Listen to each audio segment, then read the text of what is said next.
Les Aledettini, vous les avez? Non plus? Ah, bah écoutez, je vais vous faire... Si, les Aledettini, je l'ai. Voilà.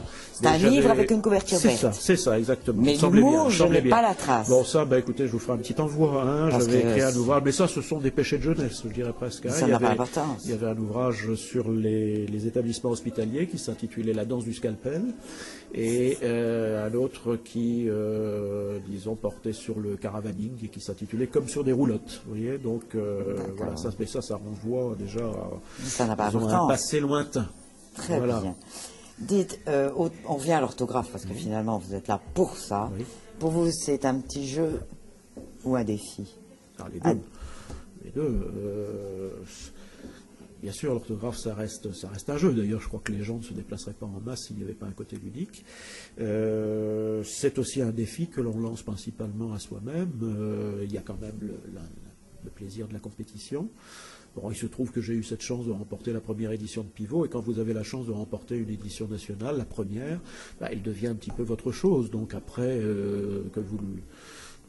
que cela vous plaise ou non, il faut que vous montriez un petit peu la hauteur. Donc c'est toujours une façon de se remettre en cause, toujours une façon de se perfectionner. Donc manifestement les deux. Je crois qu'il faut conserver l'esprit ludique à l'esprit pour ne pas sombrer dans, je dirais, les chicanes que vous connaissez bien et qui sont inhérentes malheureusement à cette compétition intellectuelle. Mais d'un autre côté, il faut aussi, à mon sens, que cela reste un défi, une exigence. Je pense que la personne qui pratique l'orthographe à un haut niveau est quelqu'un qui aime soigner les choses, qui aime que les choses soient, je ne dis pas parfaites parce que les choses parfaites n'existent pas, mais donner le meilleur de soi-même, je crois que c'est important pour quelqu'un, pour quiconque fait de l'orthographe, oui. Donc les deux. Bon, est-ce que vous avez des moyens mnémotechniques, des conseils pour c'est lire le dictionnaire bêtement, entre guillemets, apprendre des mots... excusez-moi de vous interrompre, je ne parle pas de la faute classique, horrible, bon, accord, machin, mais un peu plus subtil. Je ne suis pas sûr que lire le dictionnaire bêtement ce soit possible, parce que si on le lit bêtement, on ne retiendra rien, déjà au départ. Hein. Pour refaire de la compétition à un très haut niveau, incontestablement, il faut lire les dictionnaires de référence, c'est-à-dire le Larousse et le Robert, intégralement. Je ne pense pas qu'on puisse s'en sortir en dehors de cette exigence-là. Pour le reste, bien sûr qu'il y a des moyens mnémotechniques, mais je n'aurais pas vraiment de conseils à donner, parce que je crois que les moyens mnémotechniques les plus efficaces sont ceux que l'on se forge soi-même. Ils peuvent être d'ailleurs complètement idiots, peu importe. L'essentiel, c'est l'efficacité. Bon, moi, je sais que pour retenir qu'une moustiquaire était du genre féminin, je m'étais dit qu'il n'y a que les femelles qui piquent. Bon, vous voyez, c'est pas forcément quelque chose qui marchera avec quelqu'un d'autre. Mais, bon, évidemment, il y a aussi les moyens mnémotechniques que l'on connaît, que l'on a appris à l'école, le chapeau de la cible est tombé dans la Bible, des choses que l'on a dû... Bon, ça, c'est d'accord, ça fait partie du fond culturel. Bon.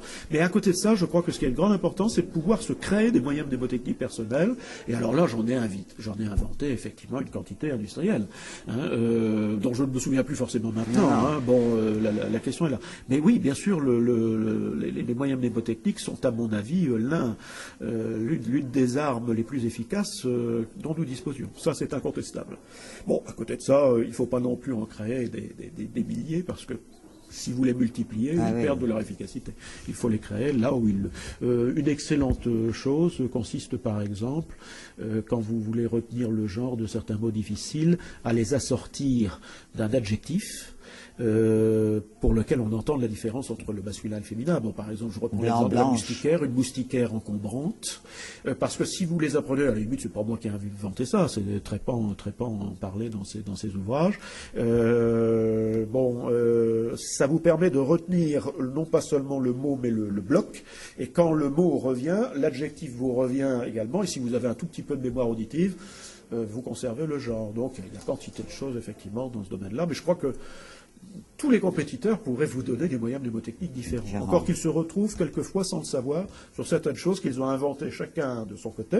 Et finalement, on s'aperçoit, à New York, on s'était aperçu que nous avions quelquefois fabriqué les mêmes phrases et quelquefois à forte connotation érotique. Quelquefois, ça arrive parce que les phrases mnémotechniques, c'est curieux, sont souvent un petit peu lestes. Et nous restions interdits de voir que nous avions eu les mêmes idées, quelquefois un peu saugrenues. C'est amusant. Bon, dernière petite question, après je vous laisse tranquille parce que je suppose que vous en avez assez. Où trouvez-vous tous ces mots difficiles qui donnent le piquant, entre guillemets, de vos dictées. Oui, je ne les cherche pas. Hein. Ils vous viennent comme ça. Oui, j'ai toujours dit que j'écrivais. Bon, je n'ai jamais. Bon, j'ai peut-être écrit, je sais pas, une soixantaine de dictées dans ma carrière, ce qui veut dire que un quart est représenté par le seul concours de Nivelles, vous voyez. Bon, je ne me souviens pas avoir écrit une dictée en me disant au début, voilà, je vais placer tel mot. Ça ne m'est jamais arrivé. Pivot fonctionnait un peu comme ça. En tout cas, il l'a avoué. Il a dit que quand il découvrait un mot rare dans une de ses lectures, il faisait un petit peu. Il mettait dans le tiroir, etc. Et bon, il se servait. Je n'ai jamais pratiqué ainsi. Je choisis un sujet, j'écris un texte, et il y a un certain nombre de mots qui me viennent spontanément, ou quelquefois, au hasard d'une recherche, j'ai utilisé un mot un peu commun, et bon, en pensant à un synonyme, il me vient à l'idée un autre mot qui pourrait être plus intéressant, mais jamais le mot ne l'emporte sur l'idée ou sur le sujet. Ça, bon, je ne revendique pas ça comme une qualité, c'est une façon de faire, j'ai toujours procédé ainsi. Et de ce fait-là, il m'arrive de regretter quelquefois de ne pas faire preuve d'une invention extraordinaire, je dirais, dans le domaine du lexique, parce que, bon, il y a des gens qui attendent, effectivement, mais vous savez, les nouveautés, il n'y en a plus tellement, parce que ces gens connaissent le dictionnaire de A à Z. Vous ne les piégez pas sur des mots inédits, en tout cas pas ceux-là. Donc, finalement, il vaut mieux quelquefois les piéger. Il y a des gens qui sont tombés. Il y a combien de gens qui connaissaient le Portune, et même le Portune, beaucoup le connaissaient, ils n'ont pas vu venir le piège, et ils ont écrit Opportune, comme on a l'habitude. Et le vin rouge a plus forte raison. Et Michel Balambois m'a dit au téléphone, ah, elle m'a dit ça c'est excellent. Elle m'a dit, d'autant plus que j'ai l'habitude, m'a-t-elle dit, de prononcer dans le Nord 20. Bon, donc ça, elle m'a dit vraiment bravo, parce que... Et quand elle s'est fait dicter le texte par son mari, et quand elle a...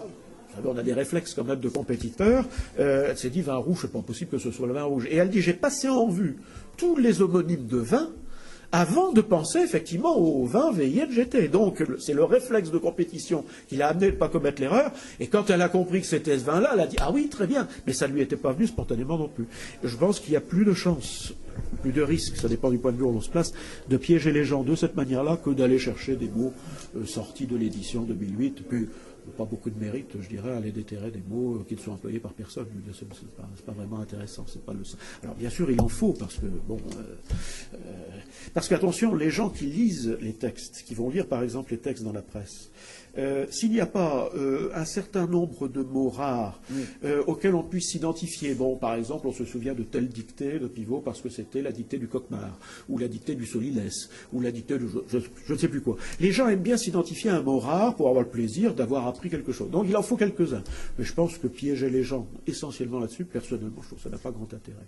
Donc il vaut mieux essayer de les piéger sur ceux qu'ils croient connaître. C'est beaucoup plus sportif, c'est beaucoup plus, je dirais, loyal. Et à l'arrivée, quelquefois, ça fait plus de dégâts. La preuve, bon, on n'a pas eu de zéro faute quand même. Alors que c'est une dictée qui est incomparablement moins difficile, à mon avis, que certaines qu'ils se soumettent dans le cadre de leur cercle. Parce qu'il y a des choses, bon, le premier a 30 fautes, hein, même chez eux. Hein, chez eux. La dernière dictée de Heider a fait 30 fautes. Bon, dans les premiers. Bon, je trouve ça un peu beaucoup. Oui, c'est décourageant. Hein. Oui, parce que, enfin, bon, ils ne se découragent pas parce que ce sont des convertis. Bon, ils sont entre eux. Mais ici, ce sera une catastrophe. Oui, non, puis surtout qu'il n'y a pas que eux qui viennent. Non, ici, non, surtout pas. Il faut quand même ménager les amateurs. Absolument. Bon, écoutez, je vais encore vous remercier pour votre patience, parce que c'est vrai que j'ai tout le temps été à vous talonner. Ah mais non, mais vous avez bien fait, Madame Desrennes n'était pas, malheureusement, c'était elle qui était derrière moi. D'accord. Et quand Monsieur de Walmont formiez un tandem de choc. J'étais un peu... Ah oui, bon, tampon. Voilà, c'est ça. Voilà, très bien. Non, en tout cas, écoutez, je vous souhaite un bon retour et je vous vois l'an prochain. Ah ben, on se reverra, donc. Et quand j'ai donc c'est à vous que j'envoie le texte, comme d'habitude. Voilà, alors un grand merci. Et voilà. Et tout plaisir était pour moi. Et je vous souhaite un bon retour. À l'année prochaine. Voilà. Merci.